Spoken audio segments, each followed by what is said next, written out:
The new Pixel 6 series by Google is recently announced, and there is a lot of excitement surrounding this phone, but also some confusion. That's what I'm going to talk about today. We're going to talk about the 5G connectivity on the Pixel 6 and the 6 Pro, and why the prices are so much more expensive at AT&T and Verizon versus any other carrier in the country. I will tell you why buying your phone from anywhere besides AT&T and Verizon might be doing yourself a disservice. Let's get into it. I'm Sherry. You're watching Wasat TV.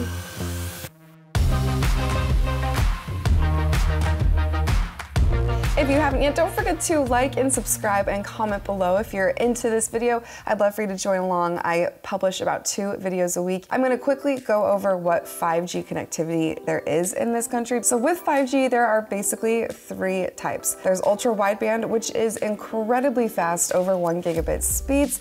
Then we have midband, which is still fast, not as fast as ultra wide, generally around 500 to 800 Mbps download speeds. And then we have low band, which is slightly faster than 4G LTE, but generally about the same speed. So those are the 3 types of 5G that we have in the United States. Now, all of these speeds really just differ from carrier to carrier and how far away you are from the tower that you're being off of. But generally, these are the numbers that you should be aware of. Only AT&T and Verizon are selling Pixel 6 and 6 Pros that have full 5G flavor connectivity. So if you buy a phone from AT&T or Verizon, you will be able to connect to all 3 types of 5G on their network, which is great. That's what you would expect from a new top-of-the-line, brand new phone from 2021. If you buy the phone from Google or T-Mobile or basically anywhere else for cheaper at that $599 price point, then it's likely that you won't get all of the connectivity for 5G. Now, to me, that is important because if I am going to buy a new top-of-the-line phone for a few $100, over $600,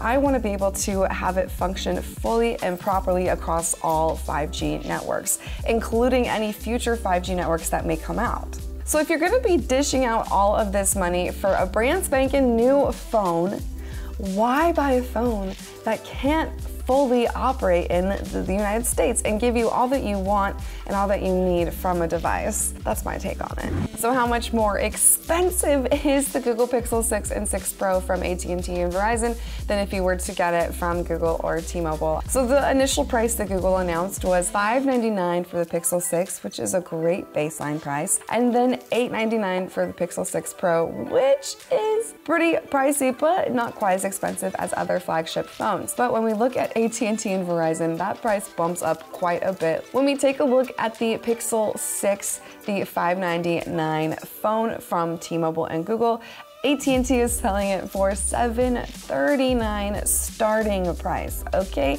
So that is a full almost $150 more expensive than anywhere else. And then if we look at the Google Pixel 6 Pro, which starts at $899 from Google and T-Mobile, AT&T is selling that for $939.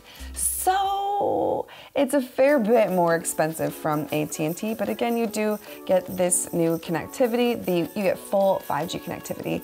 What's Verizon selling it for? Let's take a look. So when it comes to the Pixel 6, it's a little bit cheaper than AT&T, but still more expensive than Google, coming in at $699 starting price, going up to $799, so a pretty pricey device. And then if we look at the Pro, we are looking at $899 starting, going up to $999 if you want more gigabyte storage. So yeah, as you can see, paying for full 5G connectivity is going to cost you a few extra bucks.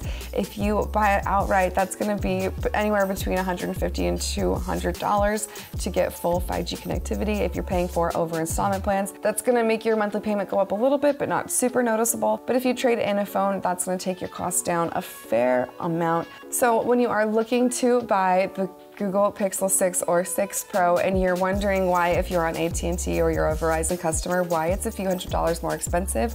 That's why. And to further get this point into your head, I am now on Google's website looking at their connectivity for all of these devices. Let's just take a look. So right now we are on the support page for the Google Pixel 6 series, and we are going to learn which Pixel phones can work with which kinds of 5G. So if we look at the Pixel 6 Pro, you can see the phone on the left-hand side. I'm highlighting it right now. It shows us that the model G8VOU has all connectivity, millimeter wave and sub-6. Millimeter wave is ultra wideband, sub-6 is generally mid-tier or mid-band and low-band 5G. And so if you get any Pixel 6 Pro model in the United States, it should have full connectivity. But the problem that we face here is that when we look at the Pixel 6, we see that only some forms have millimeter wave and sub-6. So if we look at this top tier one, Google Fi and T-Mobile only have sub-6. You cannot get a Google Pixel 6 from Google Fi or T-Mobile that will have full connectivity. To do that, you will have to go with AT&T and Verizon only. In general, I am very excited about the Pixel 6 and the Pixel 6 Pro. I think they are really great devices with the new Google Tensor chip and all of the incredible updates Google has brought to the camera capabilities on these devices. It is very cool. However, Google seriously missed the mark when it came to making sure that this 5G connectivity problem would be solved. They did not take the time to make sure that these brand new top-of-the-line devices would be future-proof and even be able to connect to all forms of 5G. I think that was a huge miss on Google's part, but now you know. Now you are aware that if you buy it from anywhere but AT&T and Verizon, you're not going to be having full 5G availability or connectivity on your device, and if that's important to you, then you might need to take a look at AT&T and Verizon. I'm Sherry Briggs. Thanks for watching What's Loud TV.